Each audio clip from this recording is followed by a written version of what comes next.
All right, today I'm gonna be showing you guys how to make a Philly cheesesteak without having to get any pre-made meat or anything like that.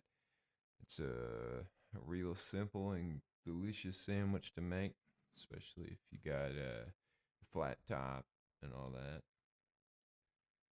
So yeah, basically it's steak with onions and mushrooms and a little bit of cream cheese. That's a secret ingredient there. You chop it up, and then you put that cheese on there.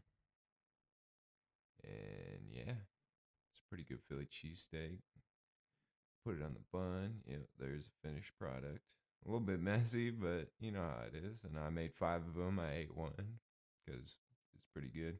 Should have got that on recording, but you know, it happens. I'll do it next time. Alright, so I'm getting the water on the stove so I can make the au jus. And then I'm sharpening the knife here, as you can see. About to hit some sick knife tricks. Just you wait. Yeah, there we go. Then chop that onion super speed. This is actually how fast I cut things. This isn't sped up.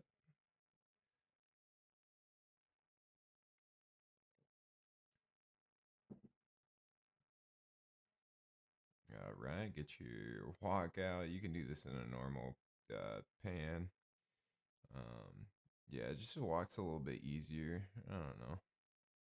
Makes it look cooler too. Threw a little butter in there so I can get some lubrication. Get the onions and mushrooms all nice and sauteed. Oh, look, I'm fucking sloppy as hell. Dropping them onions and shit. But you know how it be. It's a clean stove. I cleaned the stove earlier that day, so we're good. Chopping up the mushrooms. Get them into nice little thin chops. I mean, you don't have to chop the mushrooms. I just decided to get whole mushrooms. You could probably get the prepackaged ones and be fine. And do a little sauteing here, get some flipping. The wok makes it super easy to do that. Uh, and then yeah, do a little bit more sauteing. All right, that water's boiling. This is where we're gonna add the beef bouillon or whatever to make the au jus, so we can cook the steak later. Give it a nice flavor and also something to dip your sandwich in afterwards. All right, you want to mix a little bit in, taste it, see if it's salty enough, because you don't want weak au jus, because that's basically like boiling steak in water. That'd be tragic. So I put a little bit more in, wait a little bit, and test it again. Still, after I tested it, it was a little bit weak, so I put in a little bit more just to get that nice salty flavor that I want. And then the au jus is done, sauteing the onions a little bit more, and we're about ready to assemble the sandwich. So I get the flat top out, hit some spatula tricks, you know how it be. I probably should have got a better frame for that, but you live and you learn. And then you get the steak out, chop it down into thinly sliced pieces. Sharp knife really helps with that. And after you chop it down into thinly sliced pieces, you're gonna take your bare man hands and you're gonna throw it in the au jus. 'Cause you ain't scared. I ain't scared of those microbiotics. Don't worry, I wash my hands. Don't trip. So I put it in the au jus and I'm just gonna let it boil till it all turns brown.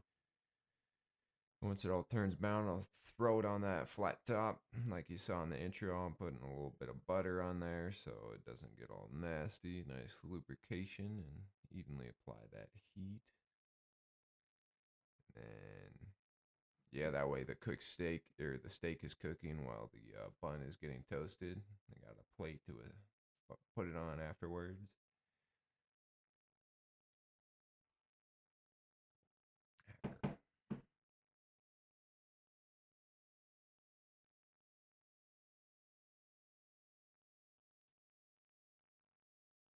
All right, that bun is good to go. Once it gets some nice browning on it, it's always good to have a nice toasted bun. If I were to do this again, I'd probably do it with like a sourdough hoagie bun, but these hot dog buns from Costco work too. Just whatever you got, you know what I'm saying? And then yeah, put the onions and mushrooms on. If yeah, I probably should have made more onions and mushrooms for 5 sandwiches. I was running a little bit short at the end, but yeah, it's just yeah, it's okay if you have extra. Nothing wrong with some more vegetables. And yeah, I got those spatulas from my work. I used to work at Jersey Mike's. Got fired from there for going voting, but you know it happens.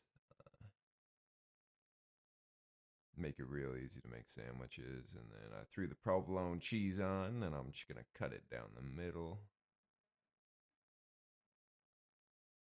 Wait for that to melt a little bit.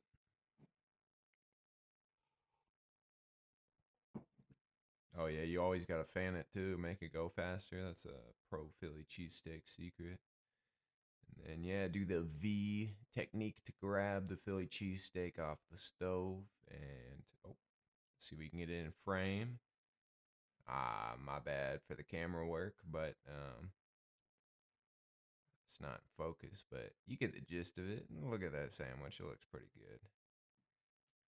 All right, and with that, that's how you make Philly cheesesteak. Make sure you subscribe so I can do some more tutorials. Show y'all how I be cooking that food. All right, well, thanks for tuning in and see you later.